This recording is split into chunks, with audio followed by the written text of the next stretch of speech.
বিপদ হয়েছে, ওর বাবা ঘর থেকে বের হবে, তো ওর বাবাকে আমি বলতাম তুমি আনাসকে নিয়ে যাও, আর ওর বাবা বলতো তুমি মায়ের সাথে থাকো। একটা মুঠোফোন কিনে ওর পড়া টেবিলটার মধ্যে রাখবো, ওর জন্মদিনের দিন সকালবেলা ও যখন ঘুম থেকে উঠবে, ওর যে সেই যে আনন্দটা, ওই জিনিসটা আমার দেখার খুব ইচ্ছা ছিল, যে সৌভাগ্যটা আল্লাহ আমাকে দেয় নাই। তারপর তো যে আনাসকে দেখি যে আনাসের রক্তাক্ত নিথর দেহ স্ট্রেচারে পড়ে আছে। তো তখন আমি একটু দাঁড়ায় গেছি, এর মধ্যে ওরা ঢেকে রাখছিল ওকে, কেচি গেটটা খুলতেছে, দেখি যে স্ট্রেচারে ও শুয়ে আছে। তাই আমি ওর সামনে যাই, গিয়ে ওর মুখটা ডান পাশে কাত করা ছিল, আমি মুখটা ধরে ওর বুকে আমার কানটা দিই, দেখি যে হার্টবিট আপনার যে নেই, পরে হাতটা ধরি, পালসও নেই। আনাসকে আমার কুলে নিয়ে আসছি, আমার রক্তে আমার শার্ট ভিজা গেছে, আনাসের গোসলও দেই নাই, কাফনও পরাই নাই। তার যেই অবস্থায় ছিল, কোমরে একটা বেল্ট ছিল প্যান্টের, বেল্টটাও আমরা খুলি নাই, যেই অবস্থায় ছিল সেই অবস্থায় আমরা তাকে সমাহিত করেছি, সমাধিস্থ করছি।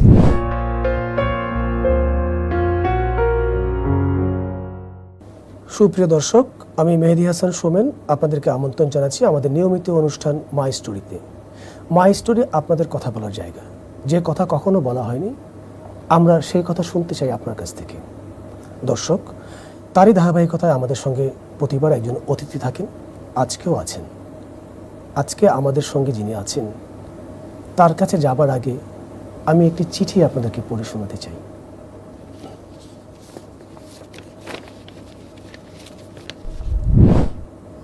মা, আমি মিছিলে যাচ্ছি, আমি নিজেকে আর আটকে রাখতে পারলাম না। সরি আব্বুজান, তোমার কথা অমান্য করে বের হলাম, স্বার্থপরের মতো ঘরে বসে থাকতে পারলাম না।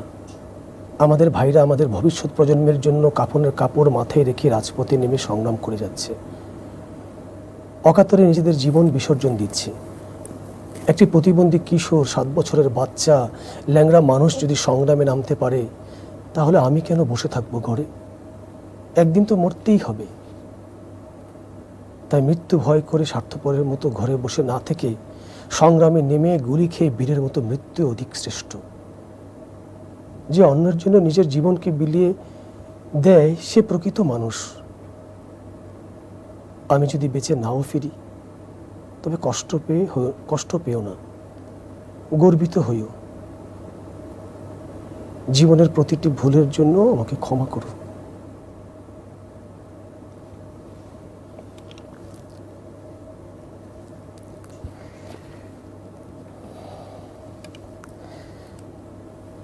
শাহরিয়ার খান আনাস, তার লেখা জীবনের শেষ চিঠি। মিছিলে যাবার আগে তার মাকে উদ্দেশ্য করে চিঠিটি সে লিখেছিল। 10ম শ্রেণীর ছাত্র আনাস একজন অকুতোভয় বীর সৈনিক, একজন শহীদের নাম। আমরা কথা বলবো আজকে তার বাবা, তার মা আর তার নানার সঙ্গে। কেমন আছেন আপনারা? জি আলহামদুলিল্লাহ ভালো।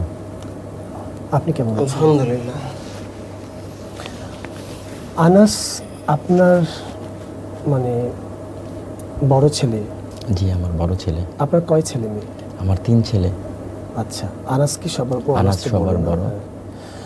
আনাস কোন স্কুলে পড়তো? ও গ্যান্ডারিয়া আদর্শ একাডেমিতে 10ম শ্রেণীর ছাত্র। আচ্ছা, তো আমি প্রথমত এই চিঠিটা আপনারা কয় তারিখে লিখে গিয়েছিল?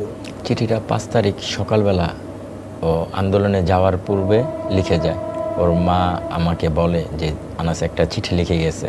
আচ্ছা, এটা আনুমানিক কখন সময়টা? সকাল 9টা থেকে 10টা এর মাঝামাঝি। আচ্ছা, ওই সময় চিঠিটা আপনারা মানে প্রথম চিঠিটা কে পায়? ওর মা পায়। আচ্ছা, আপনি পান না চিঠিটা প্রথমে? একটু বলুন তো, মানে আপনি সকালবেলা ওর রুমে যে চিঠিটা পেলেন নাকি, একটু জানতে চাচ্ছি। আমাদের প্রতিদিনের নাস্তাটা আনাস আনতো, তো সকালবেলা ওর ভাইকে আমি পাঠাইলাম যে ভাইয়াকে বলো ভাইয়ার সাথে যে নাস্তা আনো। তো যে দেখে ওর আনাসের ঘরে গিয়ে দেখে যে আনাস নাই।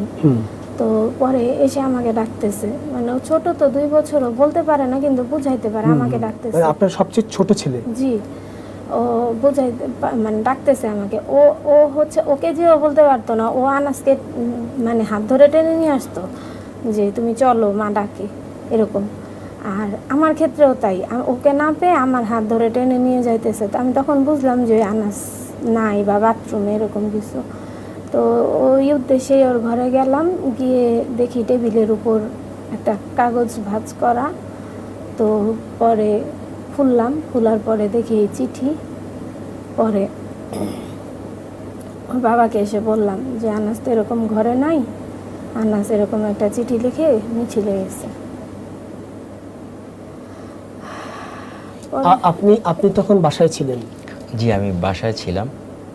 আচ্ছা, তো এই চিঠিটা যখন হচ্ছে আপা পেলেন, আপনিও তখন পড়লেন?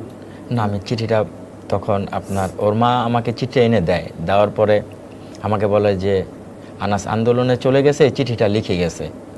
তো তখন আমি আর এই চিঠিটা পড়ার আমার সাহস বা শক্তি হয়নি, যে কি লিখে গেছে তাও আমি জানতাম না। তো আমি এটা আমাদের ঘরে ওয়ার্ডরোবে আল্লাহর নামের সাথে রেখে মনে মনে বললাম যে আল্লাহ হেফাজত করবে ওকে। কিন্তু আপনি চিঠিটা কেন পড়লেন না? চিঠিটা পড়লাম না এই কারণে যে ও একা কেন যাবে, আমি তো কথা তো ছিল আমরা সবাই একসাথে যাব, রাতে 3টা বাজে, এটাই শেষ কথা ছিল ওর সাথে আমাদের। প্রতিদিনই যেতে চাইতো, তোর ছোট ভাই ছিল, দেশের যে পরিস্থিতি